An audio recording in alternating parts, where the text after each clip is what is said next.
Hello dear friends, welcome to struggle. चलिए आज अपना लूसेंट का हम सेशन आगे बढ़ते हैं।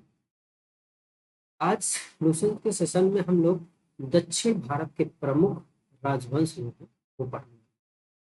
और आज हमारी लूसेंट की एंशियंट जो है कंप्लीट हो जाएगी। ठीक है, चलिए दक्षिण भारत के प्रमुख राजवंश इसमें आता है पल्लव राजवंश। पल्लव वंश की बात करें तो इसका संस्थापक की बात करें तो वो सिंह विष्णु, याद रखिए सीधा सिंह विष्णु 575 से 600 ईस्वी के बीच में था। ठीक है, राजधानी इसने जो है कांची बनाई, अपनी राजधानी कांची बनाई जो तमिलनाडु में कांचीपुरम थी। ठीक है, वैष्णव धर्म का अनुयायी था। सिंह विष्णु अवनी सिंह की उपाधि धारण की इसने, अवनी सिंह की इसने उपाधि धारण की। और विष्णु सिंह विष्णु जो थे मामल्लपुरम आदिवराह मंदिर का भी निर्माण, मामल्लपुरम और आदिवराह मंदिर का भी निर्माण सिंह विष्णु ने कराया। तो पल्लव वंश के संस्थापक सिंह विष्णु, राजधानी कांची, धर्म किस धर्म का अनुयायी? वैष्णव धर्म का अनुयायी। सिंह विष्णु ने को अवनी सिंह भी कहा जाता है। और सिंह विष्णु ने मामल्लपुरम और आदिवराह मंदिर का भी निर्माण कराया। ठीक है, चलिए आगे देखते हैं। किरातार अर्जुनी निम लेखक जो है भारवी सिंह विष्णु के दरबार में रहते थे। ठीक है, पल्लव वंश के प्रमुख शासक हुए क्रमशः, देखिए महेंद्र वर्मन प्रथम और नरसिंह वर्मन प्रथम और महेंद्र वर्मन द्वितीय और परमेश्वर वर्मन प्रथम और नरसिंह वर्मन द्वितीय, नंदी वर्मन सेकेंड हुए। ठीक है, ये इसके प्रमुख शासक हुए। महेंद्र वर्मन प्रथम क्या किया कि मत्त विलास और विचित्र चित्र, विचित्र चित्र और गुण गुणभार चित्रकार पुल्ली पुल्ली और चित्ठाकारी और चैत्यकारी उपाधि धारण की। महेंद्र वर्मन प्रथम जो था इस प्रकार की ढेर सारी उपाधियां धारण की। इसमें है मत्त विलास और विचित्र चित्र और गुणभार चित्रकार पुल्ली और चित्तष्टकारी और चैत्यकारी। ठीक है, इतनी उपाधियां इसने धारण की। मत्त विलास प्रहसन की रचना जो है महेंद्र वर्मन प्रथम ने की। महेंद्र वर्मन शुरू में जैन मतावलंबी, ठीक है, महेंद्र वर्मन ही था जो कि जैन मतावलंबी था, परंतु बाद में तमिल संत के अपर के प्रभाव में आकर के शैव धर्म में शामिल हो गया ये। ठीक है, महेंद्र वर्मन प्रथम। महाबलीपुरम का एकाश मंदिर जिसे जिन्हें रथ कहा गया, एकाश मंदिर जो है जिन्हें रथ कहा गया है, का निर्माण जो है पल्लव राजा नरसिंह वर्मन प्रथम ने कराया। तो महाबलीपुरम का जो मंदिर है उसका निर्माण किसने कराया? नरसिंह वर्मन प्रथम ने कराया। रथ मंदिरों की संख्या जो है 5 है। रथ मंदिर इसमें 5 संख्या है। धर्मराज रथ, भीम रथ, अर्जुन रथ और नकुल सहदेव रथ। द्रौपदी रथ मंदिरों में सबसे छोटा द्रौपदी रथ है। ठीक है, जिसमें किसी प्रकार का अलंकरण नहीं मिलता है। ये मंदिर एक ही ग्रेनाइट पत्थर से काट कर बनाए गए हैं। द्रविड़ शैली की इसमें झलक मिलती है। मंदिरों के दीवारों पर देवी देवताओं के, मानव और पशु पक्षियों की सुंदर नक्काशी की गई है।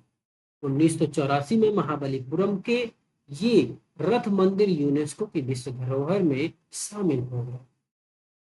अब आगे देखिए, निर्माण किसने कराया था? नरसिंह वर्मन प्रथम ने। याद रखिएगा कि वातापी कांड और महामल्ल की उपाधि जो है नरसिंह वर्मन प्रथम ने धारण की। इसके शासनकाल में चीनी यात्री जो है हेनसांग कांचीपुरम में आया था और रामेश्वरम परमेश्वर वर्मन प्रथम शैव मतावलंबी था। लोकादित्य और एक मल्ल रथ, रणजय और अत्यंत काम और उग्र दंड गुण भाजन आदि ये उपाधियां ग्रहण की। किसने? परमेश्वर वर्मन ने। इसने मामल्लपुरम में गणेश मंदिर का भी निर्माण करा। इसके बाद देखिएगा, ये थोड़ा इंपॉर्टेंट है कि मामल्लपुरम में गणेश मंदिर का निर्माण किसने कराया, तो क्या पाओगे, परमेश्वर वर्मन प्रथम। ठीक है, परमेश्वर वर्मन प्रथम जो था विद्या प्रेमी भी था, और उसने विद्या विनीत की उपाधि भी धारण कर ली थी।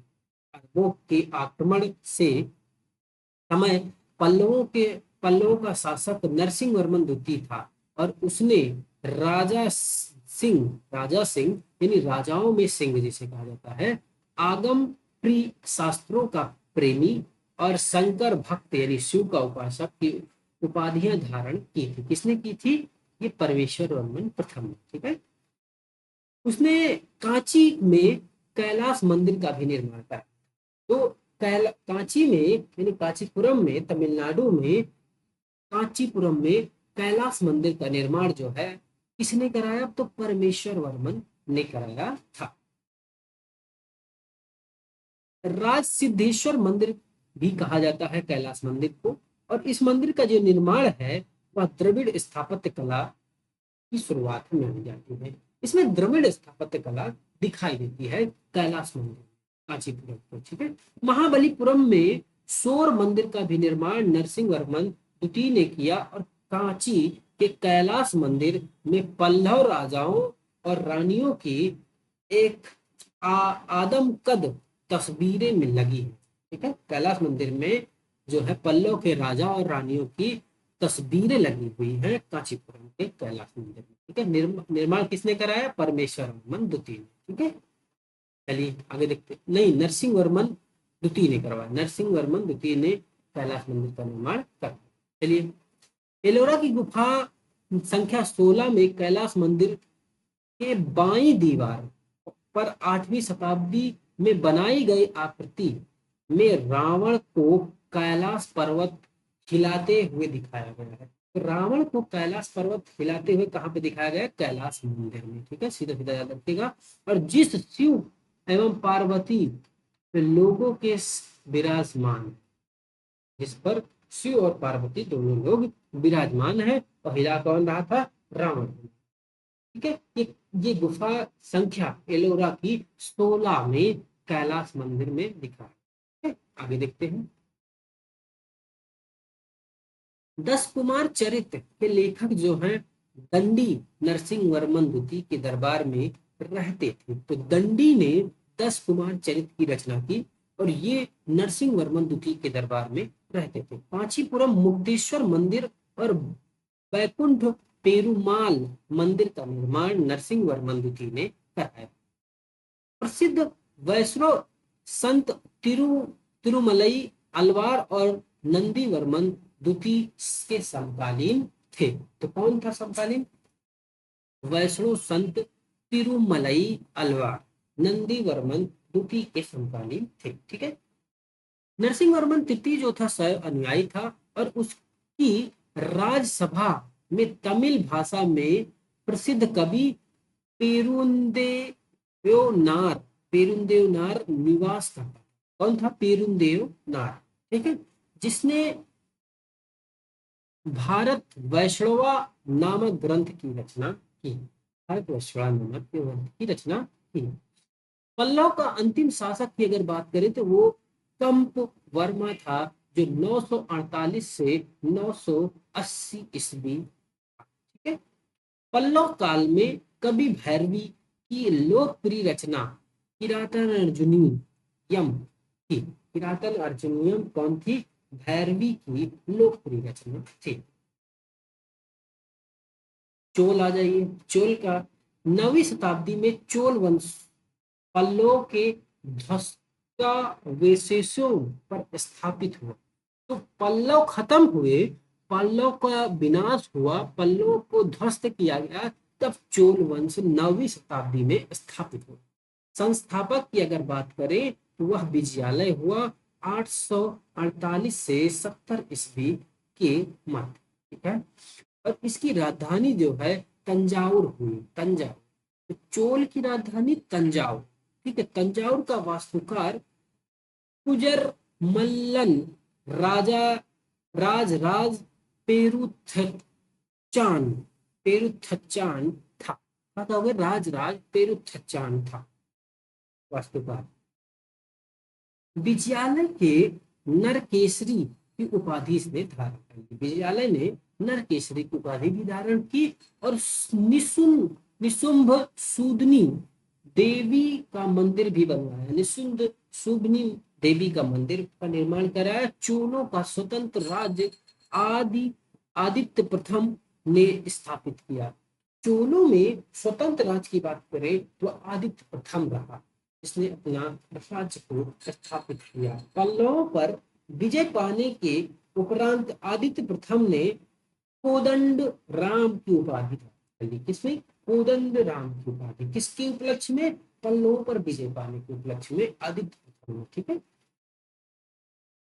चोल वंश के प्रमुख अगर शासक की बात करें तो परांतक प्रथम हुआ, राजा प्रथम हुआ, राजेंद्र चोल प्रथम हुआ, राज हुआ प्रथम, राजेंद्र भी हुआ, एंड कुलोत्तुंग प्रथम हुआ, एंड कुलोत्तुंग द्वितीय हुआ, राजेंद्र तृतीय हुआ। ये जो है इसके प्रमुख शासक हुए। तो इनका आर्डर आपको लगाने को आ सकता है, तो आप इनके आर्डर को जरूर याद रखिएगा कि फर्स्ट जो है परांतक प्रथम रहा, सेकंड जो है राजा प्रथम रहा, तीसरा जो है राजेंद्र चोल प्रथम रहा, और चौथा राज राजा भी का प्रथम रहा, राजेंद्र तृतीय छठवां रहा, और कुलोत्तुंग प्रथम जो है सातवां रहा, कुलोत्तुंग द्वितीय आठवां रहा, और नौवां जो है राजेंद्र तृतीय रहा। ठीक है, याद रखिएगा। कोल्लम के युद्ध में राष्ट्रकूट नरेश कृष्ण तृतीय परांतक प्रथम को पराजित कर दिया। तो तक्कोलम के युद्ध में राष्ट्रकूट नरेश कृष्ण तृतीय जो था परांतक प्रथम को परास्त किया, और इस युद्ध में परांतक प्रथम बड़ा लड़का राजा राजादित्य मारा गया। राजादित्य मारा गया। ठीक है। राजराज प्रथम श्रीलंका पर आक्रमण किया और वहां के राजा महिम फिफ्थ को भाग कर श्रीलंका के दक्षिण जिला में रोहण में शरण इसने ली। तो राजराज प्रथम ने श्रीलंका पर भी आक्रमण कर दिया, और वहां का जो राजा था महिम पांचवा, वो भाग कर श्रीलंका के दक्षिण जिला रोहण में शरण ली थी। तो राज प्रथम जो था प्रतापी शासक था। राजराज फर्स्ट जो है श्रीलंका के विजित प्रदेशों को चोल साम्राज्य का एक नया प्रांत मुंडी चोलमंडलम और राजधानी जो हुई इसकी कोलन रुआ बनाया। राजराज प्रथम शैव धर्म का अनुयायी था और तंजौर में राजराजेश्वर शिव मंदिर का भी निर्माण कराया। राजराज प्रथम जो था शैव धर्म का अनुयायी, और इसने राजराजेश्वर में तंजौर में राजराजेश्वर मंदिर, शिव का मंदिर जो था उसे बनवाया। चोल साम्राज्य का सर्वाधिक विस्तार जो है राजेंद्र प्रथम के शासनकाल में हुआ। बंगाल के पाल शासक महिपाल को पराजित करने के बाद राजेंद्र प्रथम ने गंगकोंड चोल की उपाधि धारण कर ली। तो राजेंद्र प्रथम ने गंगकोंड चोल की उपाधि धारण की क्योंकि इसने बंगाल के पाल शासक महिपाल को पराजित किया। नवीन राजधानी जो इसकी बनाई गई गंगकोंड चोलपुरम के निकट चोलगंगम नामक विशाल तालाब के का भी निर्माण। तो इसने जो है गंगकोंड चोलपुरम के पास इसने उपाधि इसकी राजधानी बनाई थी, और इस राजधानी के नजदीक इस राजधानी के पास में चोलगंगम नामक विशाल तालाब का भी निर्माण कराया। तो कौन कराया? राजेंद्र प्रथम ने कराया। तो राजेंद्र प्रथम भी प्रतापी शासक हुआ चोल का। 11वीं शताब्दी के आरंभ में राजेंद्र प्रथम ने अपनी राजधानी में शिव मंदिर का भी निर्माण कराया। राजधानी में शिव मंदिर, इसने राजधानी कहाँ बनाई थी? गंगैकोंडचोलपुरम, ठीक है, गंगैकोंडचोलपुरम, ठीक है। मंदिर में उसमें पराजित शासक से जब्त की गई उत्कृष्ट प्रतिमाओं से भर दिया था। तो उस इस मंदिर में उसने पराजित शासकों से जब्त की गई उत्कृष्ट प्रतिमा जो थी, उनको उस मंदिर में इसने भर दिया, मतलब ला करके स्थापित किया। अगला बात करते हैं, तो इसमें सम्मिलित थी और चालुक्य से प्राप्त एक सूर्य पीठिका और एक गणेश मूर्ति और दुर्गा की कई मूर्तियां और पूर्वी चालुक्यों से प्राप्त एक नंदी की मूर्ति, कलिंग से प्राप्त भैरव की मूर्ति, भैरवी की प्रतिमा, बंगाल के पाल से प्राप्त काली की मूर्ति इसने इस मंदिर में, शिव मंदिर में राजेंद्र प्रथम ने स्थापित कराया, रखवा दिया, ठीक है। आगे देखिए, चोल काल में भूमि कर के प्रकार अगर देख ले तो वो था वेलांगूर, वेलांगानूर, गैर ब्राह्मण किसान स्वामी का भूमि जो होती थी, गैर ब्राह्मण जो होते थे किसान की स्वामी जो होती थी, मतलब गैर ब्राह्मण किसान स्वामी की भूमि जो होती थी, वेलंगन वागाई कहा जाता था, वेलंगन वागाई कहा जाता था। तो ब्रह्मदेव अगर बात करें कि ब्रह्मदेव जो थी वह ब्राह्मणों के उपहार में दी गई भूमि होती, तो ब्रह्मदेव ब्राह्मणों को उपहार में दी गई भूमि, और वेलन वगई जो थी गैर ब्राह्मण किसान का भूमि हुआ करती थी। साला भोग की बात करें तो ये किसी विद्यालय के रखरखाव की भूमि होती थी। देवदान या फिर तिरुन्नमट्टंगडकनी मंदिर के उपहार में दी गई भूमि होती थी। मंदिर के उपहार में दी गई भूमि कौन सी थी? देवदान जिसे कहा। पल्ली चंदनम जो थी जैन संस्थानों को दान में दी गई भूमि होती थी। तो पल्ली चंदनम क्या थी? जैन संस्थानों में दान की गई भूमि।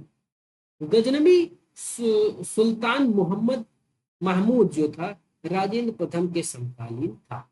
तो गजनबी यानी महमूद गजनबी जो आया वह राजेंद्र प्रथम के समकालीन था, और राजेंद्र द्वितीय ने प्राकेसरी की एक वीर राजेंद्र ने राजकेसरी की उपाधि धारण कर ली। तो प्राकेसरी की एवं वीर राजेंद्र ने जो था वो राजकेसरी की उपाधि धारण की। तो द्वितीय ने जो की प्राकेसरी की उपाधि और राजेंद्र ने राजकेसरी की उपाधि धारण की। चोल वंश का अंतिम राजा जो हुआ राजेंद्र द्वितीय, राजेंद्र तृतीय, अंतिम राजा राजेंद्र तृतीय हुआ, ठीक है। चलिए आगे देखते हैं। चोलों एवं पश्चिमी चालुक्य के बीच में शांति स्थापित करने में गोवा जो था कि कदर्मक शासक जो थे जयकेश प्रथम के मध्य जो है मध्यस्थ की गई भूमि निभाई थी। तो मध्यस्थ की गई भूमि निभाई थी किसने? जयकेश प्रथम ने। तमिल साहित्य में त्रिरत्न कवि की अगर बात करें तो वो कंबन हुए, फर्स्ट जो है कंबन हुए। कंब रामायण की रचना की, कंब रामायण की रचना कंबन ने की। और ओकट्टुकन चोल राजाओं की प्रशंसा में काव्य लिखे। अगला जो है पुगलेंदी या फिर नलवेन्नावा रचना की, और यह ग्रंथ जो है नैतिक शिक्षा, सदाचार और जीवन के आदर्शों पर आधारित था। तमिल साहित्य के त्रिकवि जो चोल वंश के राजाओं के दरबार में रहते थे। अगला देख लेते हैं, तो तेलुगु साहित्य के त्रिरत्न कवि की बात करें तो वह नैनार और तिक्कन और एरा पैंगड़ा हुए। तीनों ने मिलकर संस्कृत संस्कृत महाभारत का तेलुगु अनुवाद कर। तो संस्कृत महाभारत जो था उसका तेलुगु अनुवाद इन तीन कवियों ने मिलकर किया। कौन थे ये तीन कवि? तेलुगु साहित्य के त्रिरत्न कवि कहे जाते हैं। तो नाम एक बार बताइए फिर से कि नैनार एंड तिक्कन और एरा एरा प्रांगड़ा। तीनों कवि काकतीय वंश के दरबार में रहते थे। ये तीनों कवि काकतीय वंश के दरबार में रहते थे। कन्नड़ साहित्य के त्रिरत्न कवि जो बात करें तो वह पंपा हुए इसकी रचना है। पंपा इसकी रचना है। और आदिपुरम जैन तीर्थंकर ऋषभ देव का जीवन चरित्र विक्रमार्जुनी विजय भारत की कथा पर आधारित है। पुन्ना की बात करें तो पुन्ना इसकी रचना है शांति पुराण और जिनाक्षर माला और भुआ नवकारा रामाभुधजय भुरा रामा अभुधजय, ठीक है। और रन्न की रचना जो हुई अजीत पुराण एवं गदा युद्ध है, ठीक है। आपको सीधा सीधा याद रखना है कि कन्नड़ साहित्य के त्रिरत्न कवि जो हुए वह पंपा, पोन्ना, रन्न, पंपा, पोन्ना और रन्न, पंपा, पोन्ना, रन्न हुए। पंपा की रचना आदि पुराण और पोन्ना की रचना शांति पुराण और रन्न की रचना अजीत पुराण और गदा युद्ध, ठीक है। चलिए, पंपा, पोन्ना, रन्न तीनों जैन कवि थे। ये तीनों मुख्य रूप से पश्चिमी चालुक्य राजवंश के दरबार में रहते थे। विशेष रूप से महाकवि पंप राजा हरि सिंह के द्वितीय के दरबारी कवि थे। विक्रम चोल संभाव एवं अकाल से ग्रस्त गरीब जनता से राजस्व वसूली कर चिदंबरम मंदिर का विस्तार कराया। तो चिदंबरम मंदिर जो था उसका विस्तार किसने कराया? विक्रम चोल ने कराया।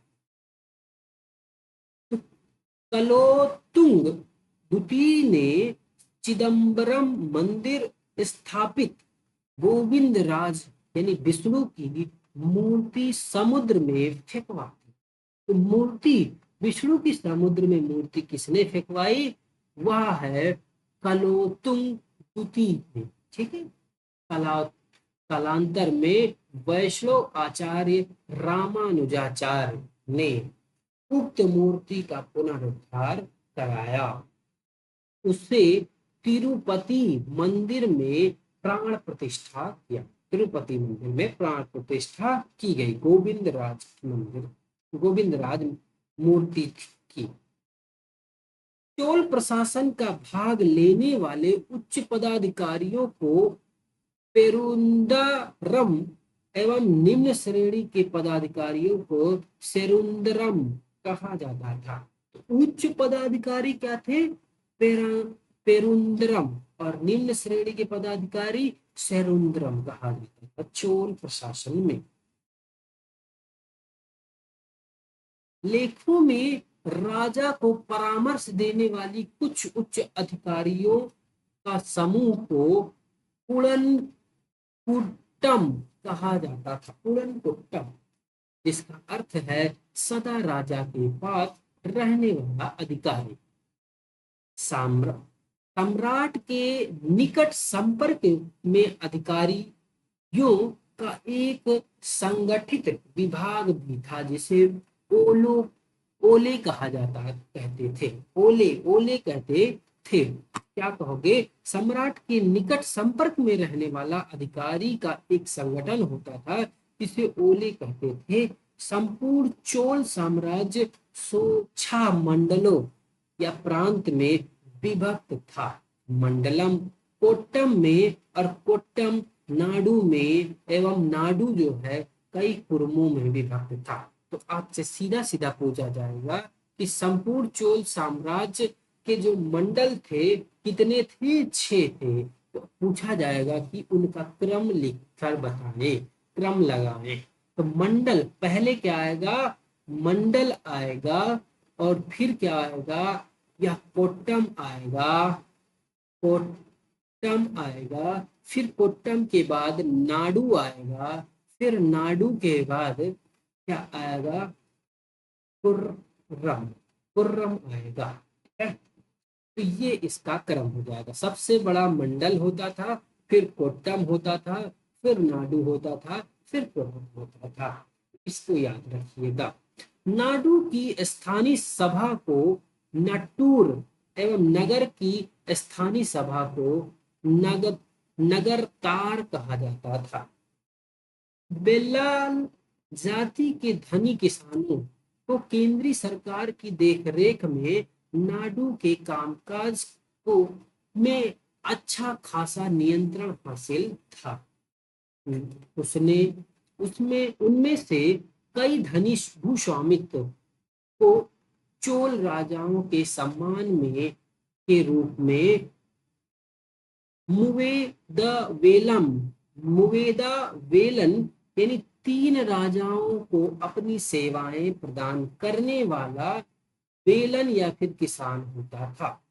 तो अय्यर प्रधान जैसी उपाधियां इन्होंने केंद्र में महत्वपूर्ण राजकीय पद सौंपे। स्थानीय स्वशासन चोल प्रशासन की मुख्य विशेषता है। उर जो था सर्वसाधारण लोगों की समिति थी। उर सर्वसाधारण लोगों की समिति थी जिसका कार्य होता था सार्वजनिक कल्याण के लिए तालाबों, बगीचों का निर्माण और गांव की भूमि को अधिग्रहण करना था। उर सभा और महासभा यह मूलतः अग्रहारों और ब्राह्मण बस्तियों की सभा थी। इसके सदस्यों को पेरुमक्कल कहा जाता था। तो क्या कहोगे? पेरुमक्कल जो है वह किसे कहा जाता था? सभा और महासभा के मूल अग्रहारों ब्राह्मण बस्तियों को सभा सभा जो थी उन्हें वहां के जो सदस्य थे उन्हें पेरुम पेरुमक्कल कहा जाता था। यह सभा जो है वरियम नाम की समितियों के द्वारा अपने कार्य का संचालन करती थी। तो यह जो सभा थी वह वरियम नामक समितियों के द्वारा कार्य का संचालन करती थी। सभा की बैठक गांव में मंदिर के निकट वृक्ष के नीचे तालाब के किनारे होती थी। तो व्यापारियों की सभा को नगरम कहते थे। चोल काल में भूमि उपज जो थी वह 1/3 भाग हुआ करती थी। गांव में कार्य समिति की सदस्यता के लिए वेतन भोगी कर्मचारी रखे जाते थे। उन्हें मध्यस्थ कहते थे। जो वेतनकारी कर्मचारी होते थे वह गांव की कार्य समिति की सदस्यता के लिए रखे जाते थे और उन्हें मध्यस्थ कहते थे। केंद्रीय विभाग की ओर से स्थानीय अधिकारियों का निरीक्षण और नियंत्रण करने के लिए कणमणि नामक अधिकारी होते थे। तो कणमणि नामक अधिकारी जो थे वह स्थानीय अधिकारियों का निरीक्षण करते थे। अगली बात करते हैं। आगे क्या है कि उत्तर मेरु अभिलेख के अनुसार सभा की सदस्यता के लिए इच्छुक लोगों को ऐसी भूमि का स्वामी होना चाहिए जहां से भू राजस्व वसूला जाता है। तो सभा की सदस्यता के लिए इच्छुक लोगों को ऐसी भूमि का स्वामी होना चाहिए जहां से भू राजस्व वसूला जाता है। उनके पास अपना घर होना चाहिए। तो ये उत्तर मेरूर अभिलेख के अनुसार सभा की सदस्यता के लिए अहर्ताएं हैं। इस अर्हता में सबसे पहले है कि जो इच्छुक आदमी हो उसकी भूमि का स्वामी होना चाहिए और भू राजस्व वसूल है। और दूसरा है उसके पास अपना घर होना चाहिए। तीसरा उसकी उम्र जो है 35 से 70 के बीच होनी चाहिए। उन्हें उन्हें वेदों का ज्ञान भी होना चाहिए। प्रशासनिक मामलों की अच्छी जानकारी भी होनी चाहिए और ईमानदार है। अगला बात करते हैं, छठवीं जो है योग्यता उसकी है, यदि कोई पिछले 3 सालों से किसी भी समिति का सदस्य रहा है तो वह किसी और समिति का सदस्य नहीं बन सकता। मतलब किसी और समिति का सदस्य ना हो। तो सातवां बात करता है कि अपने और अपने संबंधियों के खाते जमा नहीं कराया है, वह चुनाव नहीं लड़ सकता। जिसने अपने और अपने संबंधियों का खाता अगर नहीं जमा कराया तो वह चुनाव भी नहीं लड़ सकता सभा की सदस्यता के लिए। अगला बात करते हैं, तो ब्राह्मणों को दी गई कर मुक्त भूमि जो थी वह चतुर्वेदी, मंगलम एवं दान में दी गई भूमि जो थी ब्रह्म दे कहलाती थी। तो दान में दी गई भूमि ब्रह्म दे और और कर मुक्त भूमि जो थी वह चतुर्वेदी मंगलम थी।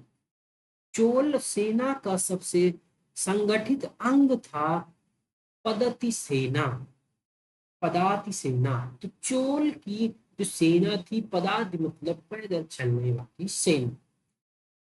चोल काल में कलंजू सोने के सिक्के थे। तो सोने के सिक्के चोल काल में जो थे उसे क्या कहा जाता है, कलंजू कहा जाता है।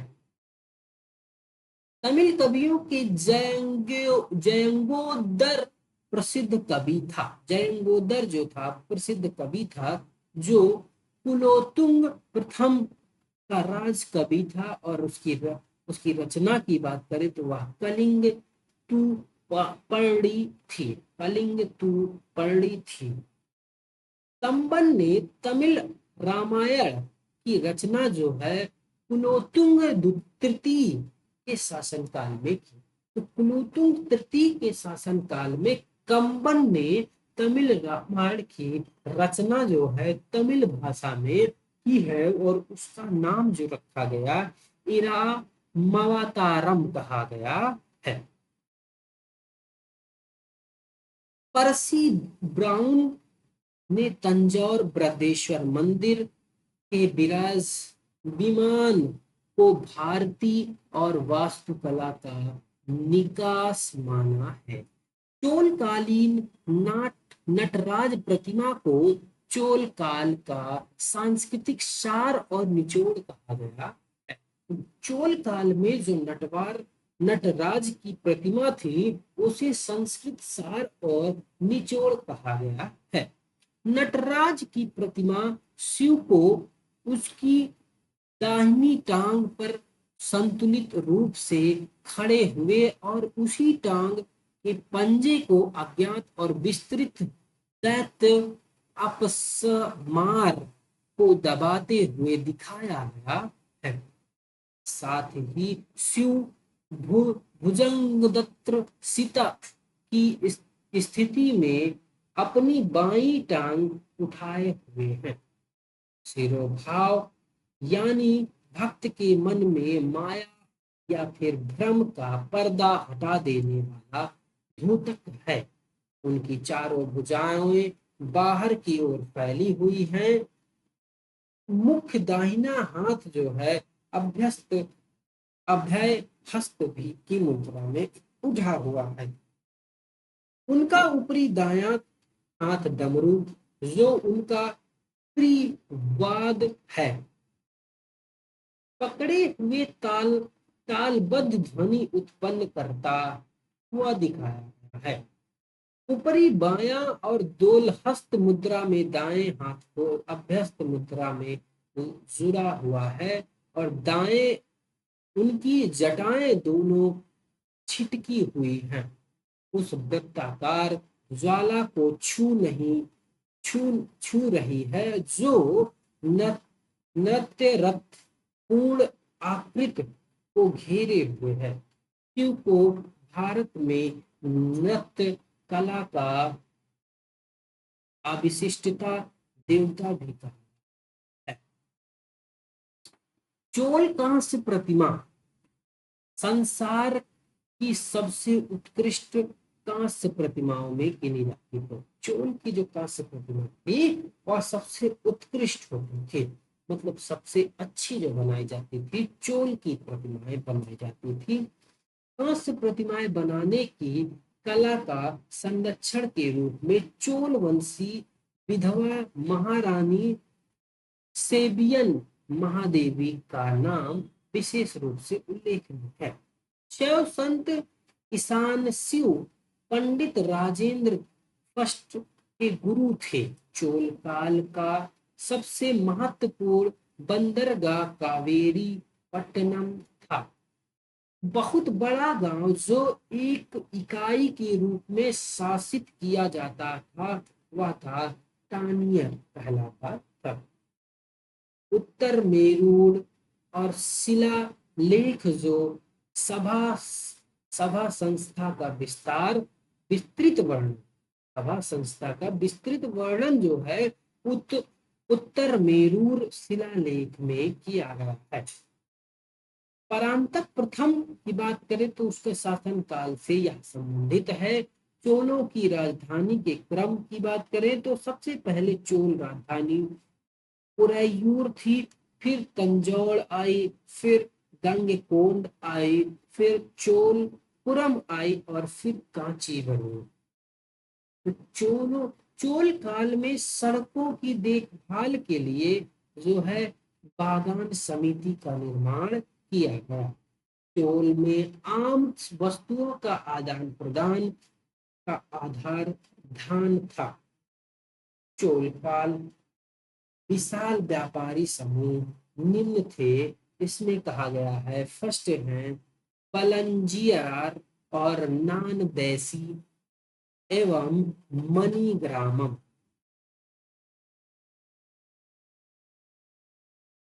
चोल राजवंश का प्रतीक जो बात करें तो वह बाघ है, बाघ था। विष्णु के उपासक तलवार व शिव के उपासक नैनार कहलाए। तो अलवार विष्णु के जो उपासक होते थे उन्हें अलवार कहा गया और शिव के उपासक जो थे उन्हें नैनार कहा गया। तो चोल वंश में दो प्रकार के संत हुए। फर्स्ट जो है विष्णु के उपासक, दूसरे शिव के उपासक। विष्णु के उपासक अलवार, शिव के उपासक नैनार। चोल शासकों ने एक सशक्त नौसेना का भी निर्माण किया जिससे बंगाल की खाड़ी को चोल झील कहा जाने लगा। चालुक्य वंश की बात करें, चालुक्य कल्याणी वाले चालुक्य हैं। तो कल्याणी के चालुक्य वंश की स्थापना तैलम द्वितीय ने की। तो कल्याणी के चालुक्य वंश की स्थापना तैलम द्वितीय ने की। राजधानी जो है मान्यखेट रखा। चालुक्य चालुक्य वंश कल्याणी के प्रमुख शासक की बात करें तो तैलम प्रथम, तैलम द्वितीय, विक्रमादित्य, जय सिंह, सोमेश्वर द्वितीय, विक्रमादित्य सिक्स एंड सोमेश्वर तृतीय, तैलम तृतीय हुए। सोमेश्वर प्रथम मान्यखेट की राजधानी हटा करके कल्याणी करनी, इसने कर्नाटक में बनाया। इस वंश का सबसे प्रतापी शासक की बात करें तो वह विक्रमादित्य सिक्स था। तो विक्रमादित्य सिक्स जो है सबसे प्रतापी शासक हुआ चालुक्य वंश की कल्याणी। बिल्हड़ और विज्ञानेश्वर विक्रमादित्य सिक्स के दरबार में रहते थे और मिताक्षर हिंदू विधि ग्रंथ और याज्ञवल्क्य स्मृति पर व्याख्या नामक ग्रंथ की रचना महान विधिवेत्ता विज्ञानेश्वर ने की थी। विक्रमांक देव चरित्र की रचना बिल्हड़ ने की। विक्रमादित्य सिक्स की जीवनी पर प्रकाश डाला है। तो विक्रमादित्य के जीवनी पर प्रकाश किस रचना में डाला गया है तो आप बताएंगे कि विक्रमांक देव चरित्र में इनकी जीवनी पर प्रकाश डाला गया है। यह रचना बिल्हड़ के द्वारा लिखी गई है। चालुक्य वंश वातापी वाले या फिर बादामी देखते हैं। तो जय सिंह ने प्रतापी के चालुक्य वंश की स्थापना की। जय सिंह ने प्रतापी चालुक्य वंश की स्थापना की, जिसकी राजधानी जो है वातापी बनाई गई है, यानी बीजापुर के निकट स्थित है।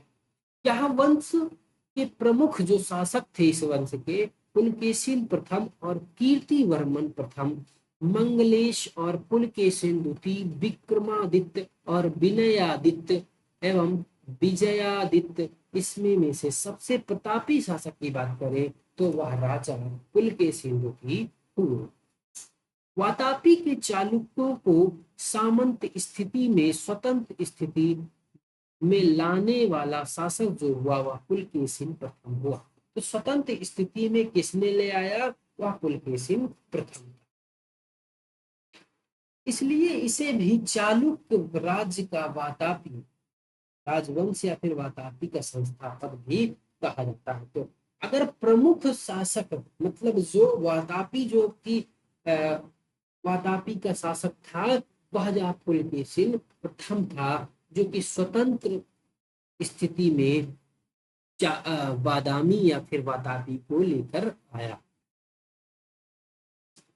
वातापी के निकटवर्ती पहाड़ी में किलेबंदी करके दुर्ग के रूप में अश्वमेध यज्ञ करने की स्वतंत्रता की घोषणा भी किसने की? पुलकेशिन प्रथम ने की। ये चालुक्य वंश के बादामी के चालुक्य, ठीक है। वातापी का निर्माण जो है कीर्तिवर्मन प्रथम को माना जाता है। कीर्तिवर्मन प्रथम के द्वारा कोंकण विजय के फलस्वरूप गोवा का प्रमुख बंदरगाह चालुक्य साम्राज्य के अधीन हो। तो चालुक्य साम्राज्य के अधीन जो आया वह गोवा का बंदरगाह आ गया कोंकण विजय के फलस्वरूप। तो कौन शासक था यहाँ पे? कीर्तिवर्मन फर्स्ट था। गोवा उन दिनों में रेवती द्वीप के नाम से भी प्रसिद्ध था। रेवती द्वीप किसे कहते हैं? गोवा। महाकूट स्तंभ लेख प्रमाणित होता है। पुलकेशिन द्वितीय का सुवर्ण एवं अग्निष्टोम यज्ञ संपन्न कराया था। चैनेन्द्र का मेगुती मंदिर पुलकेशिन द्वितीय ने बनवाया था। पुलकेशिन द्वितीय हर्षवर्धन के को हरा करके दक्षिण पथेश्वर, दक्षिण का स्वामी की उपाधि भी धारण करनी थी। तो दक्षिण पथेश्वर की उपाधि किसने धारण की? तो पुलकेशिन द्वितीय ने धारण की। किसको हरा कर धारण की? हर्षवर्धन को हराकर। हर्षवर्धन को हराकर इसने परमेश्वर की भी उपाधि धारण की। पुलकेशिन द्वितीय ने ईरान के शासक खुसरो द्वितीय के दरबार में राजदूत भेजा। तो पुलकेशिन द्वितीय ने ईरान के शाह खुसरो सेकंड के दरबार में अपना राजदूत भेजा था। बाद में संभवतः शाह खुसरो सेकंड ने भी अपना दूत चालुक्य सम्राट के दरबार में भी भेजा। लगभग 641 ईस्वी में चीनी यात्री हुएन सांग जो है पुलकेशिन द्वितीय के राज्य में गया था। पुलकेशिन द्वितीय के राज्य में कौन आया? चीनी यात्री हुएन सांग आया था 641 ईस्वी में। पल्लव वंशी शासक नरसिंह वर्मन प्रथम जो है पुलकेशिन द्वितीय को लगभग 642 ईस्वी में परास्त कर दिया। उनकी राजधानी बादामी पर अधिकार कर लिया और संभवतः युद्ध में पुलकेशिन द्वितीय मारा गया। तो पल्लव वंशी शासक नरसिंह वर्मन प्रथम ने पुलकेशिन द्वितीय पर आक्रमण किया और इन्होंने आक्रमण करके पुलकेशिन द्वितीय को मार दिया और मारकर उसकी राजधानी वातापी पर अधिकार कर लिया। विजय के बाद नरसिंह वर्मन ने वातापी कोंड की उपाधि धारण की। नरसिंह वर्मन ने वातापी कोंड की उपाधि धारण की। यह किस वंश का शासक था? पल्लव वंश का शासक। एहोल अभिलेख का संबंध जो है पुलकेशिन द्वितीय से है। एहोल अभिलेख पूछा जाए तो उसका संबंध पुलकेशिन द्वितीय से है। लेखक रवि कीर्ति और अजंता के एक गुहा चित्र में फारसी दूत मंडल को स्वागत करते हुए पुलकेशिन द्वितीय को दिखाया गया। तो अजंता की एक गुहा चित्र में फारसी दूत मंडल जो था उसको स्वागत करते हुए पुलकेशिन द्वितीय को दिखाया गया है। मालवा को जीतने के बाद विनयादित्य ने सकलोत्तर पथनाथ की उपाधि धारण की। तो सकलोत्तर पथनाथ की उपाधि किसने धारण की? तो ये क्या कहेंगे? नरसिंह वर्मन प्रथम। विक्रमादित्य द्वितीय की बात करें तो शासन काल में ही दक्कन में अरबों का भी आक्रमण किया। अरबों ने भी आक्रमण कर दिया विक्रमादित्य द्वितीय के शासनकाल में। इस आक्रमण का मुकाबला विक्रमादित्य के भतीजा पुलकेशी ने किया था। अभियान की सफलता पर विक्रमादित्य द्वितीय ने इसे अवानिज नाश्रय की उपाधि दे दी। अवनीज नाश्रय की उपाधि किसको दी गई? विक्रमादित्य के भतीजे पुलकेशी को दी गई। चलिए आगे देखते हैं। विक्रमादित्य द्वितीय की प्रथम पत्नी जो थी वह थी लोक महादेवी ने पट्टदकल में विरूपाक्ष महादेव मंदिर और तथा उनकी दूसरी पत्नी त्रैलोक्य देवी ने त्रैलोकेश्वर मंदिर का भी निर्माण कराई। तो उनकी दूसरी पत्नी ने त्रैलोक्य त्रैलोक देवी थी जिन्होंने त्रैलोकेश्वर मंदिर का निर्माण कराया। और विक्रमादित्य की प्रथम पत्नी जो थी वह लोक महादेवी थी जिन्होंने पट्टदकल में विरूपाक्ष देव महादेव का मंदिर की निर्माण भी कराया। इस वंश का अंतिम राजा जो हुआ वह कीर्तिवर्मन द्वितीय हुआ और इसके सामंत दंती दुर्ग ने परास्त कर एक नए वंश की स्थापना कर दी जिसे कहा गया राष्ट्रकूट वंश। एहोल के को मंदिरों का शहर भी कहा जाता है। तो एहोल को मंदिरों का शहर भी कहते हैं। तो चालुक्य वंश वेगी के चालुक्य की बात करते हैं। तो वेगी के चालुक्य वंश का संस्थापक जो था विष्णुवर्धन था और इसकी राजधानी जो थी वेंगी आंध्र प्रदेश में थी। और इस वंश का सबसे प्रतापी शासक की बात करें तो विजयादित्य तृतीय हुआ और उसका सेनापति पंडरंग था। राष्ट्रकूट वंश अब आ जाता है। तो राष्ट्रकूट राजवंश का संस्थापक जो है दंती दुर्ग हुआ 752 ईस्वी में था। शुरुआत में कर्नाटक के चालुक्य राजाओं के अधीन थे और इनकी राजधानी जो थी मनकिर मान्यखेट वर्तमान में मालखेड़ और सोलापुर के निकट स्थित है। राष्ट्रकूट वंश के प्रमुख शासक थे कृष्णवर्मन प्रथम, ध्रुव गोविंद तृतीय और अमोघ वर्ष कृष्ण द्वितीय और इंद्र तृतीय कृष्ण तृतीय थे। एलोरा के कैलाश मंदिर का निर्माण जो है कृष्ण प्रथम ने कराया। राष्ट्रकूट शासक कृष्ण प्रथम ने कराया था। और ध्रुव राष्ट्रकूट वंश का पहला शासक था जिसने कन्नौज पर अधिकार करने के लिए त्रिपक्षीय संघर्ष में भाग लिया और प्रतिहार नरेश वत्सराज एवं पाल नरेश धर्मपाल को भी पराजित किया। ध्रुव को धारा वर्ष भी कहा जाता है। गोविंद तृतीय की बात करें, गोविंद तृतीय ने त्रिपक्षी संघर्ष में भाग लेकर चक्र युद्ध व फिर उसके संरक्षक धर्मपाल तथा प्रतिहार वंश शासक नाग भट्ट द्वितीय के को प्रचलित किया। पल्लव और पल्लव पांड केरल व गंग शासकों के संघ को गोविंद तृतीय ने नष्ट किया।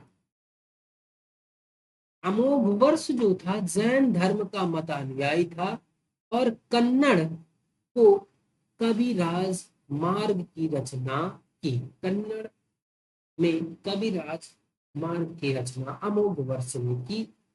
आदिपुरम व त्रिशाल लक्षण महादेव पुराण की रचना जिनसेन और गणितासार संग्रह लेखक महावीराचार्य और अमोघ वृत्ति के लेखक सत्यायना और अमोघ वर्ष के दरबार में रहते थे। अमोघ वर्ष ने तुंगभद्रा नदी में जल समाधि ले ली और अपने जीवन को अंत कर दिया, जीवन का अंत कर दिया। इंद्र तिथि के शासन काल में अरब निवासी जो थे आलम सूदी भारत आया और उसने तत्कालीन राष्ट्रकूट शासकों को भारत में सर्वश्रेष्ठ शासन भी बताया। राष्ट्रकूट वंश का अंतिम महान शासक कृष्ण तृतीय हुआ और इसी के दरबार में कन्नड़ भाषा के कवि पुन रहते थे जिन्होंने शांति पुराण की रचना की। कल्याणी के चालुक्य तैलम तृतीय ने 973 ईस्वी में कर्क को हराकर राष्ट्रकूट राज्य पर अपना अधिकार कर लिया। कल्याणी के चालुक्य वंश की नींव डाली। एलोरा की एवं एलिफेंटा महाराष्ट्र के गुहा मंदिरों का निर्माण राष्ट्रकूटों ने करवाया, राष्ट्रकूटों के समय में हुआ। 34 शैलकृत गुफाएं हैं एलोरा में और इसमें 1 से 12 तक के बौद्ध के लिए है और 1 से 13 से 29 तक हिंदुओं के लिए है। 30 से 34 तक जैन गुफाएं यहाँ पे स्थित हैं। तो एलोरा की गुफाओं की अगर बात करें तो एलोरा में 34 गुफाएं हैं। 1 से 12 तक बौद्ध धर्म को समर्पित है और 13 से 32 तक की गुफाएं जो है वो हिंदू धर्म को समर्पित है और 30 से 34 तक की गुफाएं जैन को समर्पित है। बौद्ध गुफाओं में सबसे प्रसिद्ध और विश्वकर्मा गुफा है, संख्या नंबर 10। तो 34 में सबसे ज्यादा जो विस्तृत या प्रसिद्ध है वह विक्रमा गुफा है और जो है संख्या नंबर 10। इसमें एक चैत्य है, वहां पर 2 मंजिली और 3 मंजिली गुफाएं भी हैं।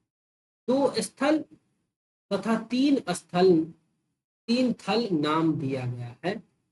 एलोरा की गुफा 15 में विष्णु को नरसिंह अर्थात पुरुष सिंह के रूप में दिखलाया गया है, पुरुष सिंह के रूप में दिखलाया गया है। अगला बात करते हैं तो एलोरा की गुफाओं में सर्वप्रथम उल्लेख फारसी यात्री हेबीनेट ने 17वीं शताब्दी में किया है। एलोरा की गुफा का सर्वप्रथम उल्लेख फारसी यात्री हेबीनेट ने किया है 17वीं शताब्दी में। राष्ट्रकूट शैव और वैष्णव शाक्त संप्रदायों के साथ जैन धर्म के भी उपासक थे। राष्ट्रकूटों ने अपने राज्यों में मुसलमान व्यापारियों को बसने और इस्लाम का प्रचार की स्वीकृति भी दे रखी थी। अगला आते हैं यादव वंश पे। देवगिरी के यादव वंश की स्थापना जो है भिल्लम पंच ने की थी और राजधानी इसकी जो है देवगिरी हुई। इस वंश का सबसे प्रतापी राजा की बात करें यादव वंश की तो वह है सिंधर सिंधरण 1210 से 1246। इस वंश का अंतिम शासक रामचंद्र था और उस जिसने अलाउद्दीन की सेना मलिक काफूर के सामने आत्मसमर्पण।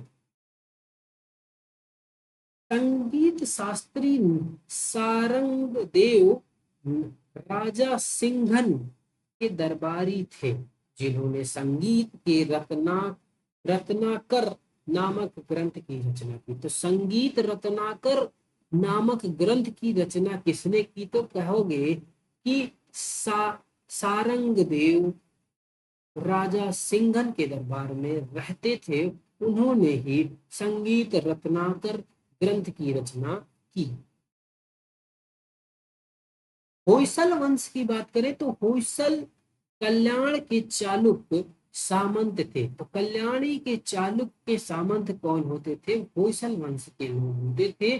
और होयसल राजवंश की स्थापना विष्णुवर्धन ने की थी।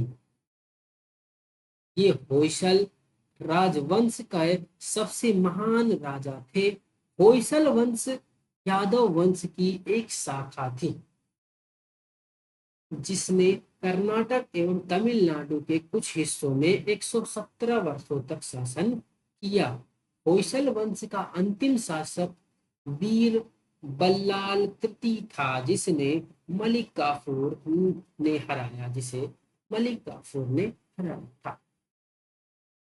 होयसल वंश की प्रारंभिक राजधानी जो थी बेल्लूर थी, बाद में द्वार समुद्र स्थानांतरित कर दी गई।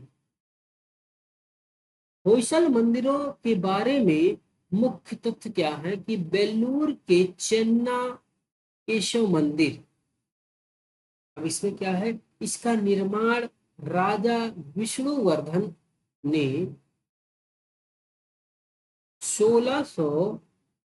1116 ईस्वी में चोलों पर अपनी विजय के उपलक्ष्य में कराया। तो इसका निर्माण किसने कराया? बेल्लूर के चेन्ना केशव मंदिर का विष्णुवर्धन ने कराया। इसलिए क्योंकि चोलों पर अपनी विजय प्राप्त कर ली थी। तो होयसल मंदिर जो है विष्णुदेव ने कराया।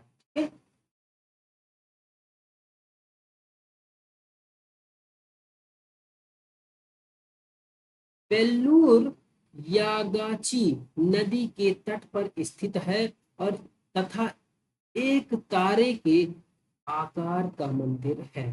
तो बेल्लूर यागाची नदी के तट पर है। जो यह मंदिर जो है बेल्लूर का चेन्ना केशव मंदिर, यह तारे के आकार का मंदिर है जो भगवान विष्णु को समर्पित है। राजा विष्णुवर्धन प्रारंभ में जैन थे लेकिन बाद में संत रामानुजन के प्रभाव में आकर वैष्णव धर्म में परिवर्तित हो गए। हलेबीड में होयसलेश्वर मंदिर क्या है? दो मंदिरों वाला यह मंदिर संभवतः होयसल द्वारा निर्मित सबसे बड़ा शिव मंदिर है। होयसलों के द्वारा सबसे बड़ा शिव मंदिर होयलेबीड होयलेश्वर मंदिर है। सोमनाथपुरा का केशव मंदिर की बात करें तो यह मंदिर एक सुंदर त्रिकुटा मंदिर है। भगवान कृष्ण के 3 रूपों जनार्दन, केशव और वेणुगोपाल को समर्पित है। इसमें केशव की मूर्ति गायब है। ये तीनों होयसलेश्वर मंदिर भारतीय पुरातत्व सर्वेक्षण के संरक्षित स्मारक हैं। अब अगला आता है कदम वंश।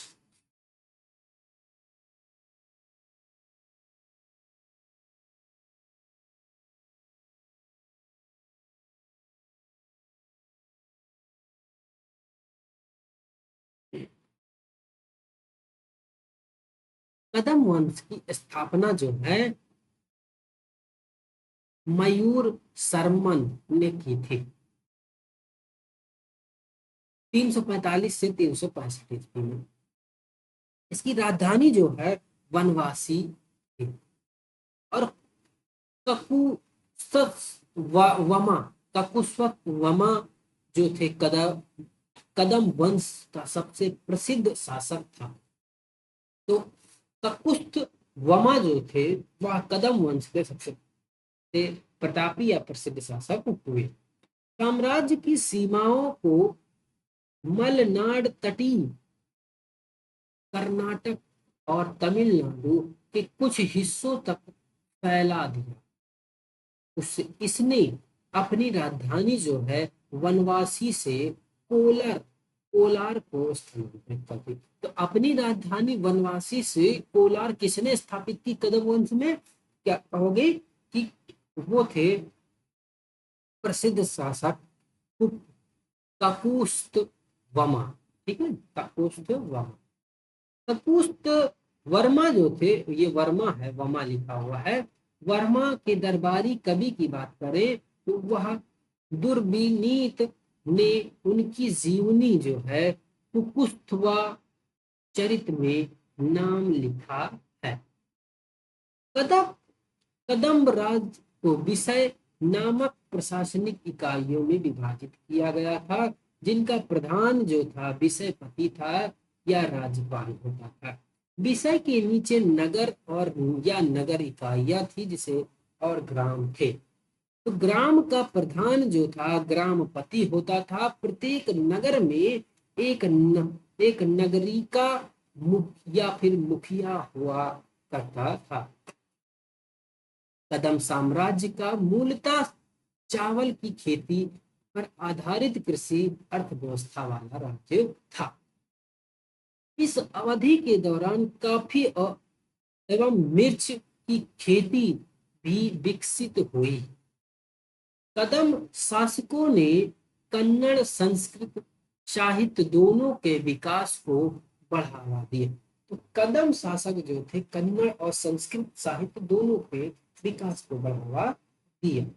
शासन काल के दौरान कई विद्वान और लेखक प्राकृतिक संस्कृत और प्रारंभिक कन्नड़ भाषाओं में रचनाएं भी की। कदम वंश ने हिंदू और जैन धर्म दोनों को संरक्षण दिया। कोलार, श्रवणबेलगोला और हलेबीड में प्रसिद्ध जैन मंदिर कदम वंश के शासनकाल के दौरान बनाए गए थे।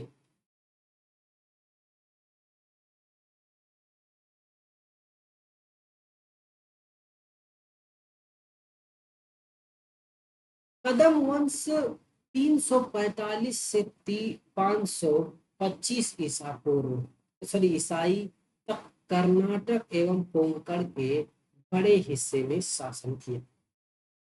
ककुस्थ वर्मा द्वितीय की मृत्यु के साथ ही कदम वंश का पतन हो गया। अब आते हैं गंग वंश। गंग वंश भारत के दो प्रमुख राजवंशों का नाम है। पश्चिमी के गंग वंश कर्नाटक में और पूर्वी के गंग वंश जो कि उड़ीसा में थे। पश्चिमी गंग वंश 550 से 1004 ईस्वी है। शासन क्षेत्र की बात करें तो प्राचीन कर्नाटक का मुख्य रूप से मैसूर गंग वाड़ी और राजधानी जो है आरंभ में कुआलाल कावेरी नदी के तट पर है। संस्थापक की बात करें तो कोइडियम वर्मन वर्मन जो थे दत्तक सूत्र का टीका लिखने वाला गंग शासक माधव प्रथम था। पश्चिमी गंग वंश के अधिकांश लोग जैन धर्म के अनुयायी थे, लेकिन लोगों ने ब्राह्मणवादी हिंदू धर्म को भी प्रश्रय दिया था। कर्नाटक राज्य के श्रवणबेलगोला नाम नगर में बिंदगिरी पहाड़ी पर स्थित गोमतेश्वर की मूर्ति का निर्माण 983 ईस्वी के आसपास पश्चिमी गंग वंश के मंत्री चामुंड राय ने कराई थी। यहाँ हर 12 साल में मस्तकाभिषेक नामक उत्सव का भी मनाया जाता है। अगर बात करें कि गंग वंश के संस्थापक जो हैं तो वो कोंकणी वर्मन है। ठीक है, याद रखिएगा। जिससे मूर्ति को दूध, केसर, घी और शहद से स्नान करवाया जाता है। और चोलों के आक्रमण के बाद 1004 में इस वंश का पतन हो गया। अगला देख लो कि पूर्वी गंग वंश 1028 से 1434-35 ईस्वी में है। शासन क्षेत्र की बात करें तो कलिंग हुआ, यानी आधुनिक उड़ीसा, आंध्र प्रदेश एवं पश्चिम बंगाल के हिस्से। राजधानी जो है कलिंग नगर, यानी आधुनिक श्री मुखलिंगम हुआ। संस्थापक की बात करें तो इंद्रवर्मन प्रथम, यह अपने त्रिकलिंग धीराज पति कहता है। खुद को इसने त्रिकलिंग धीराज पति कहता है। कौन? इंद्रवर्मन प्रथम। प्रसिद्ध कोणार्क मंदिर का भी निर्माण पूर्व गंग वंश के शासकों ने किया था। पूर्व गंग वंश के शासक ने कोणार्क मंदिर, सूर्य मंदिर का निर्माण उड़ीसा में किया था। अब आते हैं काकतीय वंश।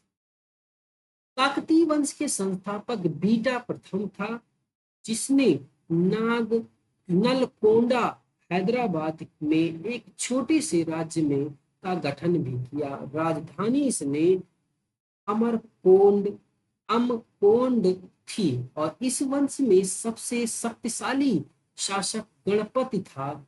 रुद्रमा देवी गणपति का बेटी थी। रुद्रमा देवी गणपति की बेटी थी, जिसने रुद्रदेव महाराज का नाम ग्रहण किया और 35 वर्ष तक शासन करते रहे। तो काकतीय वंश के संस्थापक बीटा प्रथम। राजधानी कहाँ बनाई इन्होंने अमकोंड।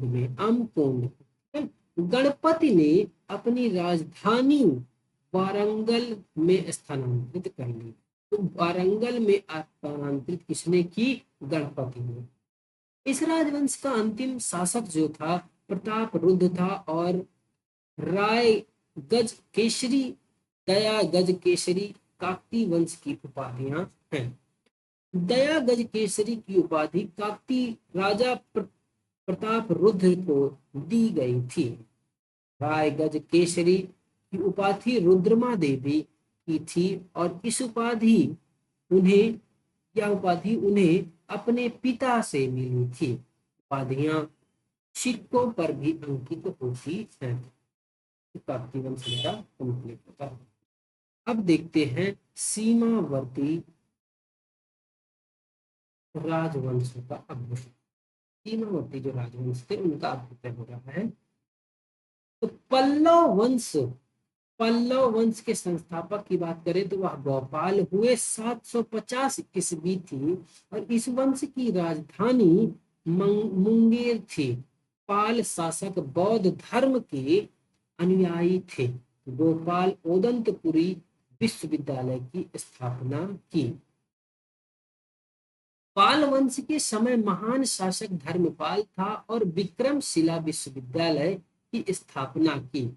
कन्नौज के लिए त्रिपक्षी संघर्ष में पाल गुर्जर प्रतिहार और राष्ट्रकूट वंश के बीच हुआ। और इसमें जो है पाल वंश की ओर से सर्वप्रथम धर्मपाल शामिल हुआ था।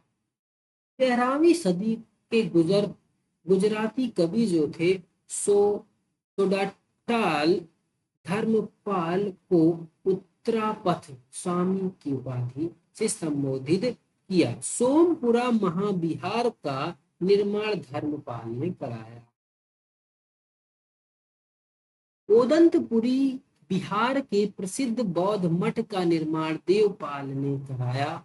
और जावा के शैलेंद्र वंशी शासक बालपुत्र देव के अनुरोध पर देवपाल ने उन्हें नालंदा में एक बौद्ध विहार बनवाने के लिए 5 गांव दान में दे दिए।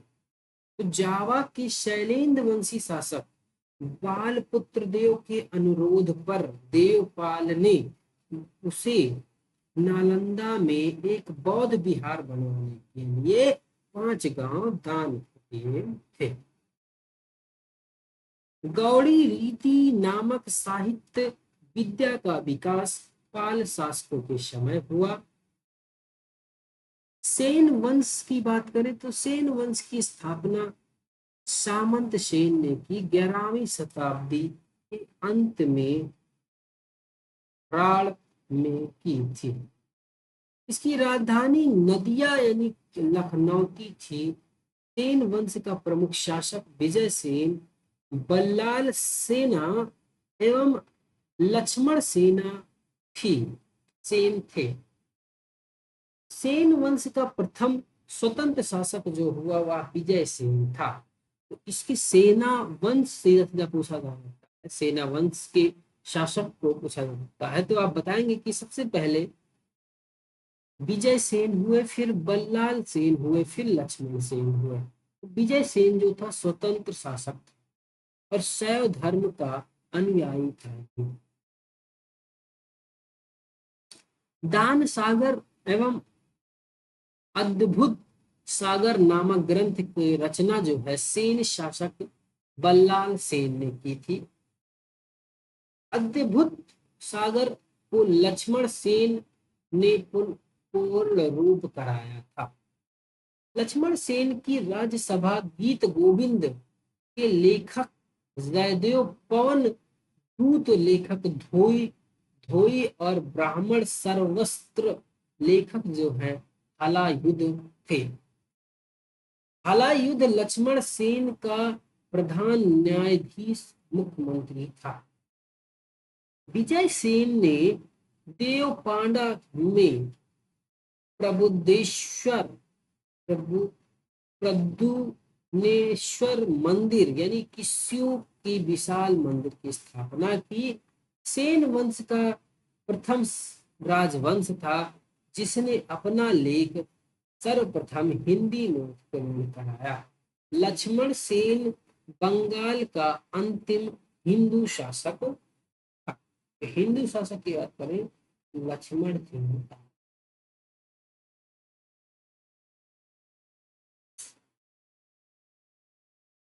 कश्मीर के राजवंश की बात करते हैं।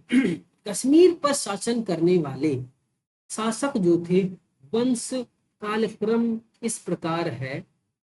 कार्नेट वंश, उत्पल वंश और लोहार वंश। 627 ईस्वी में दुर्लभ वर्धन नामक व्यक्ति ने कश्मीर में कारकोट वंश हिंदू वंश जो था की स्थापना की। तो हिंदू वंश कौन सा था? कारकोट वंश था। इसकी स्थापना जो है दुर्लभ वर्धन ने की थी। इन सांग ने उसके शासन काल में कश्मीर की भी यात्रा की। कारकोट वंश का सबसे प्रसिद्धशाली राजा जो हुआ कलितादित्य एंड मुक्त पीड़ा था। कश्मीर का मार्तंड मंदिर का निर्माण की बात करें तो वह ललितादित्य मुक्त पीड़ा के द्वारा कराया गया था। कारकोट वंश के बाद कश्मीर पर उत्पल वंश का शासन हुआ और इस वंश के संस्थापक जो हैं अवंती वर्मन था। अवंतीपुर नामक नगर की स्थापना अवंती वर्मन ने की। अवंती वर्मन के अभियंता सुपस्य सिंचाई के लिए नगरों का निर्माण कराया। 980 में उत्पलित वंश की रानी जो थी जिद्दा एक महत्वाकांक्षिणी शासक थी। पल्लव वंश के बाद कश्मीर पर लोहार वंश का शासन आया और लोहार वंश के संस्थापक की बात करें तो संग्राम राज था। संग्राम राज के बाद अनंत राजा हुए और पत्नी सूर्यमती ने प्रशासन को सुधारने में उसकी सहायता की। लोहार वंश का शासक हर्ष विद्वान कवि, कई भाषाओं का ज्ञाता था। कल्हड़ हर्ष की आश्रित कवि था। कल्हड़ जो थे हर्ष के आश्रित कवि थे। जयसिंह लोहार का अंतिम शासक था। 1128 ईस्वी से 1155 ईस्वी तक शासन किया और जय सिंह के शासन के साथ ही कल्हड़ की राजतरंगी का विवरण समाप्त हो गया।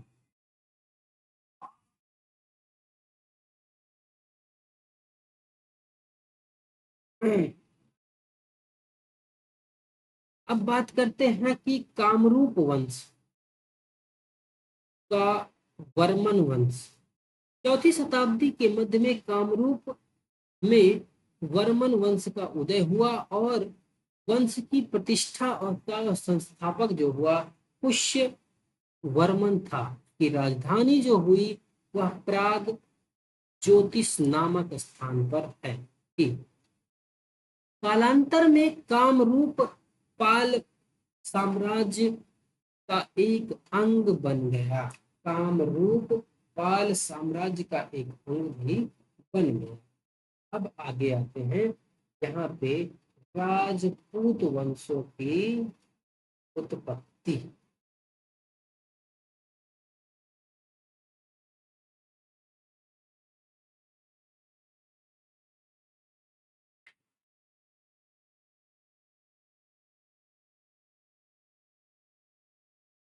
प्रतिहार वंश मालवा के शासक नागभट्ट प्रथम गुर्जर प्रतिहार वंश के संस्थापक। नागभट्ट प्रथम जो है गुर्जर प्रतिहार वंश के संस्थापक हुए और नागभट्ट द्वितीय राष्ट्रकूट साम्राज्य के गोविंद तृतीय ने हराया था।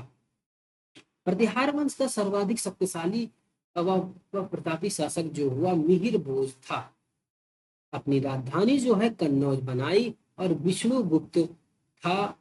वह विष्णुगुप्त था जिसने विष्णु के सम्मान में आदिवराह की उपाधि थी। राजशेखर प्रतिहार शासक महेंद्र पाल के दरबार में रहते थे। इस वंश का अंतिम राजा जो था यशपाल था। प्रतिहारों की राजधानी क्रमशः मीन भीन माला उज्जैन कन्नौज रही और अरब यात्री सुलेमान प्रतिहार राजा वत्सराज के शासन काल में भारत आया था। तोमर वंश देख लेते हैं। तोमर वंश ने 8वीं से 12वीं शताब्दी के बीच वर्तमान में दिल्ली, हरियाणा और उत्तर प्रदेश, मध्य प्रदेश, राजस्थान के कुछ हिस्सों में शासन किया था। राजा जो था नंगपाल तोमर प्रथम को तोमर वंश का संस्थापक और दिल्ली का प्रथम शासक माना जाता है। अनंतपाल तोमर प्रथम ने दिल्ली की स्थापना की और अनंगपाल तोमर द्वितीय ने दिल्ली को सुदृढ़ किया और लालकोट का भी निर्माण कराया। 12वीं शताब्दी में चौहान शासक पृथ्वीराज चौहान ने दिल्ली पर अधिकार कर लिया। अब आते हैं गढ़वाल वंश या राठौर वंश। गढ़वाल वंश का संस्थापक जो था चंद्रदेव, राजधानी वाराणसी बनाई और वंश का सर्वाधिक शक्तिशाली जो शासक हुआ वह गोविंद चंद्र था और उसके मंत्री जो हुए लक्ष्मीधर शास्त्रों के प्रकांड पंडित थे। कला नहीं कृत्यकल्प तरु नामक ग्रंथ की लिखा उसने। कृत्यकल्प तरु नामक ग्रंथ को भी लिखा। गोविंद चंद्र को एक रानी कुमार देवी ने सारनाथ में धर्मचक्र जिन विवाह बनवाई। पृथ्वीराज तृतीय ने स्वयं से जयचंद्र की पुत्री संयोगिता का अपहरण कर लिया। तो चंद्रगुप्त पृथ्वीराज तृतीय ने स्वयंवर से जयचंद्र की पुत्री संयोगता का अपहरण भी किया था। इस वंश का अंतिम शासक जो था जयचंद्र था, और गौरी ने 1194 में चंदावर के युद्ध में इसे मार डाला। चौहान वंश की बात करें तो इसका संस्थापक जो था वसुदेव था, और प्रारंभिक राजधानी जो थी इसकी अहिछत्र थी। अजय राज द्वितीय ने अजमेर नगर की स्थापना भी की और राजधानी बनाया। इस वंश का सबसे शक्तिशाली शासक जो था अर्णोराज पुत्र विग्रहराज चतुर्थ विशाल देव हुआ, और उस जिसने हरकेली नामक संस्कृत नाटक की भी रचना की। तो हरकेली की रचना किसने की? चतुर्थ विशाल देव। सोमदेव विग्रहराज चतुर्थ के राज कवि थे। ललित विग्रहराज नामक नाटक लिखा, और 2.5 दिन का झोपड़ा नामक मस्जिद शुरू में विग्रहराज चतुर्थ के द्वारा निर्मित विश्वविद्यालय था। तो वहां पे विश्वविद्यालय था पहले निर्मित। किसने बनवाया था? विग्रहराज चतुर्थ ने बनवाया था। और फिर उसके बाद 2.5 दिन का झोपड़ा किसने बनवा दिया? गुलाम वंश ने बनवाया।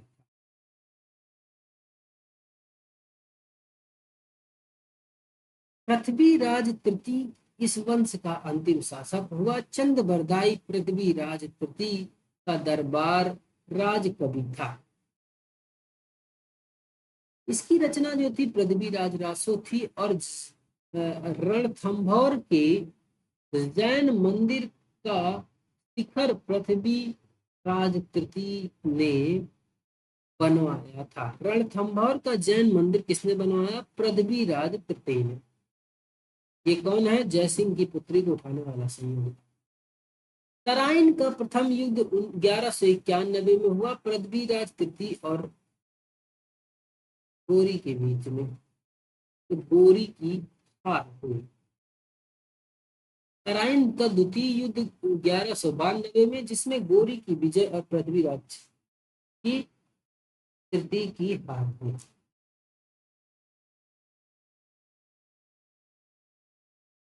परमार वंश की बात करते हैं।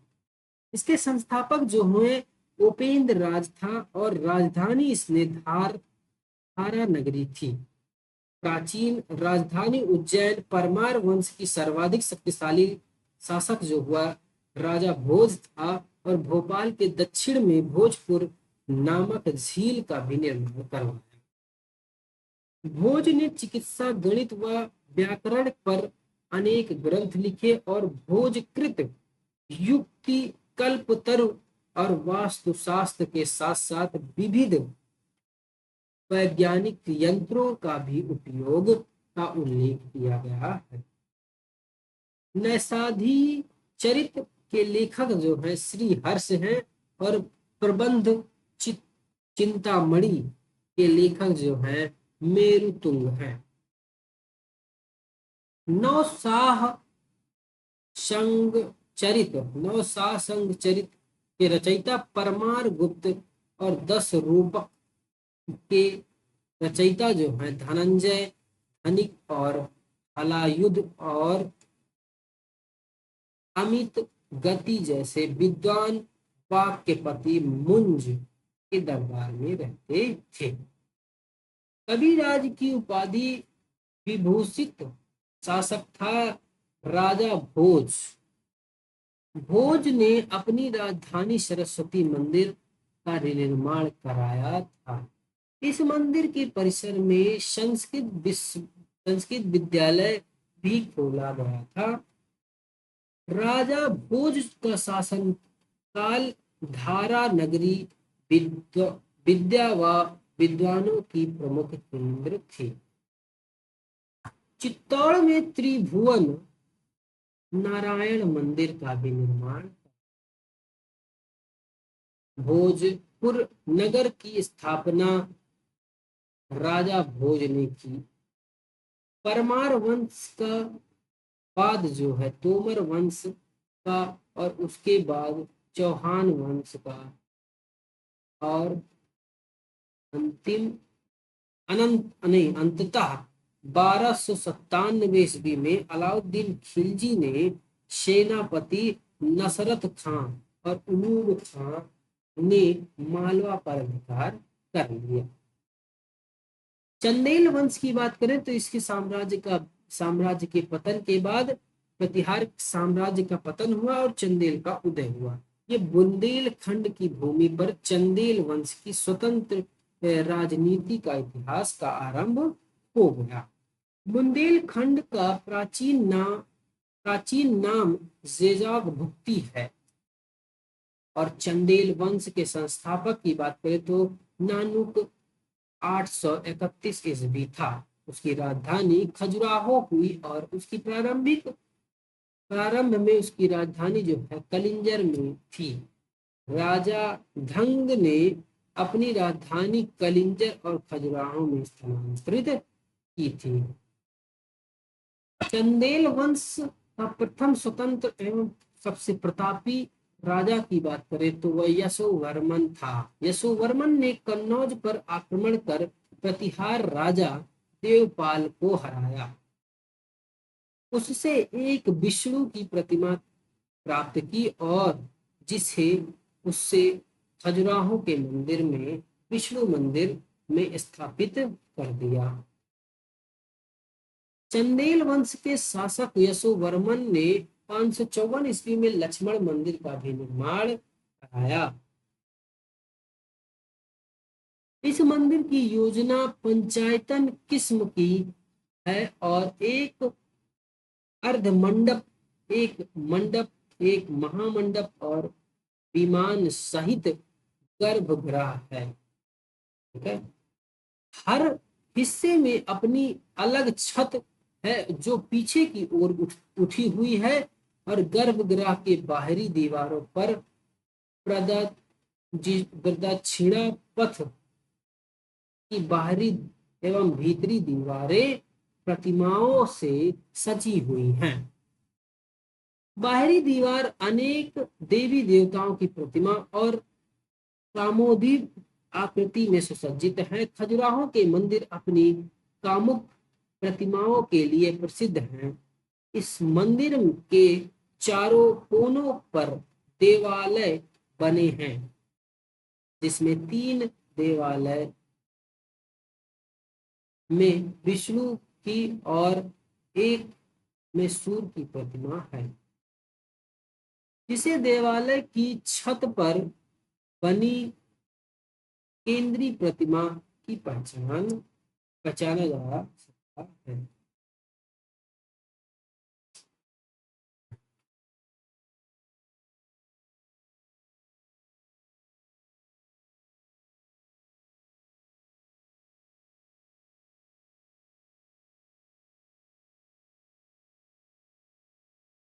आगे बात करते हैं कि धंग ने जिन्ननाथ और विश्वनाथ और वैद्यनाथ मंदिर का भी निर्माण कराया। कंदरिया महादेव के मंदिर का निर्माण धंग देव ने ही 999 ईस्वी में किया था।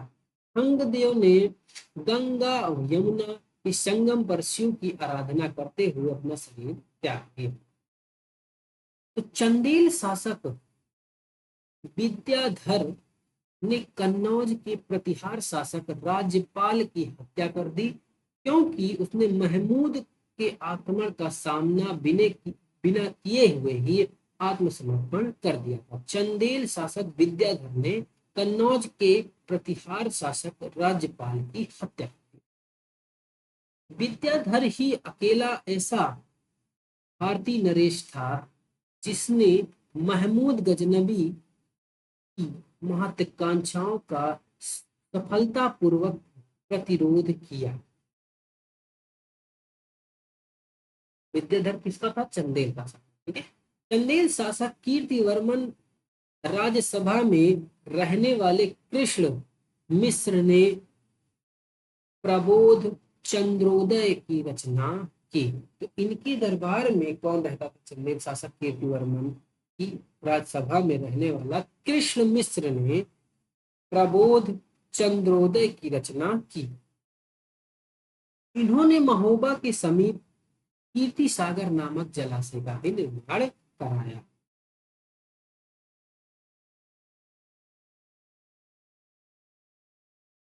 आला उदल नामक दो सेना नायक जो थे परमार्थिदेव के दरबार में रहते थे, जिन्होंने पृथ्वीराज चौहान के साथ युद्ध करते हुए अपनी जान भी गंवा दी थी।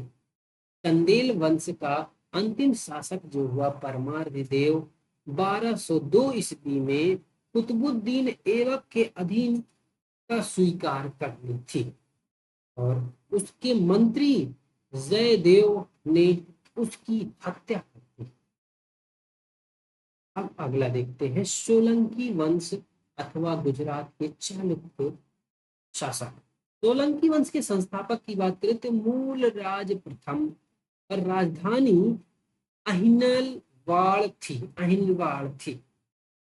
मूलराज प्रथम शैव धर्म का अनुयायी था। भीम प्रथम के शासन काल में महमूद गजनबी ने सोमनाथ के मंदिर का पर आक्रमण किया। तो भीम प्रथम के शासन काल में ही महमूद गजनबी आया था भारत में और उसने सोमनाथ मंदिर पर आक्रमण 1025 ईस्वी में किया था। भीम प्रथम सामंत बिमाल ने आबू पर्वत दिलवाड़ा का प्रसिद्ध जैन मंदिर बनवाया। तो भीम प्रथम ने दिलवाड़ा का प्रसिद्ध जैन मंदिर का भी निर्माण करवाया था। सोलंकी वंश का प्रथम शक्तिशाली शासक जो हुआ वह जय सिंह सिद्धराज था। प्रसिद्ध जैन विद्वान हेमचंद्र जय सिंह सिद्धराज के दरबार में था।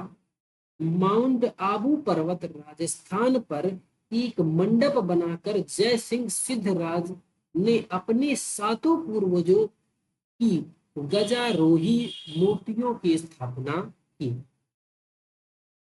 मुडेरा के सूर्य मंदिर का भी निर्माण सोलंकी राजाओं के शासनकाल में हुआ था। सिद्धपुर में रुद्र महाकाल का मंदिर का निर्माण जय सिंह सिद्धराज ने किया। मुडेरा के सूर्य मंदिर का निर्माण सोलंकी राजा ने किया, ठीक है। और रुद्र महाकाल के मंदिर का निर्माण जय सिंह सिद्धराज ने किया। सोलंकी शासक कुमार पाल जैन मतानुयायी था और जैन धर्म के अंतिम अंतिम राजकीय प्रवर्तक के रूप में प्रसिद्ध हुआ। सोलंकी वंश का अंतिम शासक भीम द्वितीय था। भीम द्वितीय के एक सामंत लवण प्रसाद ने गुजरात में बघेल वंश की स्थापना की थी।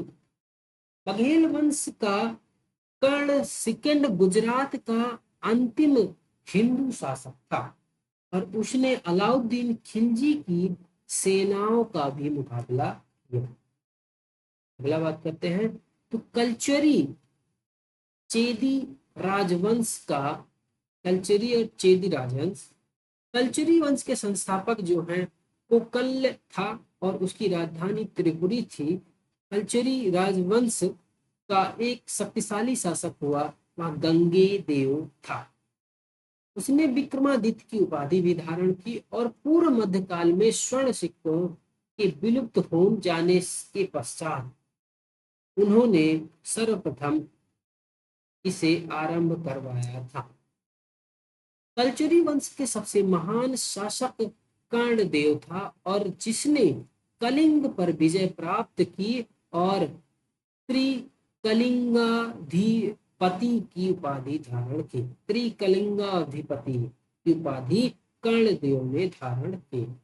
प्रसिद्ध कवि राजशेखर कल्चरी के दरबार में रहते थे। अगला बात करते हैं सिसोदिया वंश। सिसोदिया वंश के शासक अपने को सूर्यवंशी कहते थे और जो मेवाड़ के पर शासन करते थे। मेवाड़ की राजधानी चित्तौड़ थी। तो राणा हमीर सिंह ने 1326 में चित्तौड़ को खिलजी शासकों में पुनः जीत कर सिसोदिया वंश की सत्ता की स्थापना की। इस वंश के प्रमुख शासक की बात करें तो राणा हमीर सिंह, राणा कुंभा और राणा सांगा, महाराणा प्रताप, राणा उदय सिंह और अमर सिंह आदि हैं। सिसोदिया वंश के संस्थापक, सिसोदिया वंश के राजा शासक कौन हुए? महाराणा प्रताप भी हैं। कुल देवी बाण माता पांडु माता मानी जाती है। अपनी विजयों के उपलक्ष्य में विजय स्तंभ का भी निर्माण राणा कुंभा ने चित्तौड़ में करवाया। खतौली का युद्ध जो है 1518 में राणा सांगा और इब्राहिम लोदी के बीच हुआ। तो खतौली का युद्ध की बात करें तो वह किसके बीच हुआ? राणा सांगा और इब्राहिम लोदी के बीच। कब हुआ? 1518 ईस्वी में। ठीक है, आज ये आपका एंशियंट लूसेंट का एंशियंट कंप्लीट समाप्त हो जाती है। और कल से आपका मेडुअल स्टार्ट करूं या आधुनिक स्टार्ट करूं, आप लोग कमेंट्स बॉक्स में बताइए। मुझे तो लगता है कि मेडुअल से पहले आपको आधुनिक हिस्ट्री पढ़नी चाहिए। तो मुझे लग रहा है कि मैं मॉडर्न स्टार्ट करूं। तो अब आप लोग अपना सुझाव दीजिएगा। ठीक है, तो कल से हम मॉडर्न स्टार्ट करेंगे। ठीक है, चलिए। और हाँ, आप लोगों के लिए ही क्लास चलाई जा रही है। अगर आपको कोई दिक्कत आ रही है कुछ भी, आप लोग रिप्लाई करिए। ठीक है, कमेंट्स में डालिए, मैं उसका रिप्लाई दूंगा। और मैं अगर डाउट रहा ज्यादा बड़ा तो मैं अगली क्लास में डाउट क्लियर करूँगा। और आपके लिए इधर लूसेंट की क्लास चल रही है थ्योरी की, और उधर लूसेंट एमसीक्यू भी चल रहा है, और मैथ्स की क्लास चल रही है परसेंटेज की। परसेंटेज खत्म हो चुका है, एक क्लास और बकाया है उसकी। तो आज एक क्लास उसकी दे दूंगा परसेंटेज की, वो भी खत्म हो जाएगी। तो अगली जो होगी प्रॉफिट एंड लॉस की क्लास चलेगी। ठीक है, तो आप लोग इस चैनल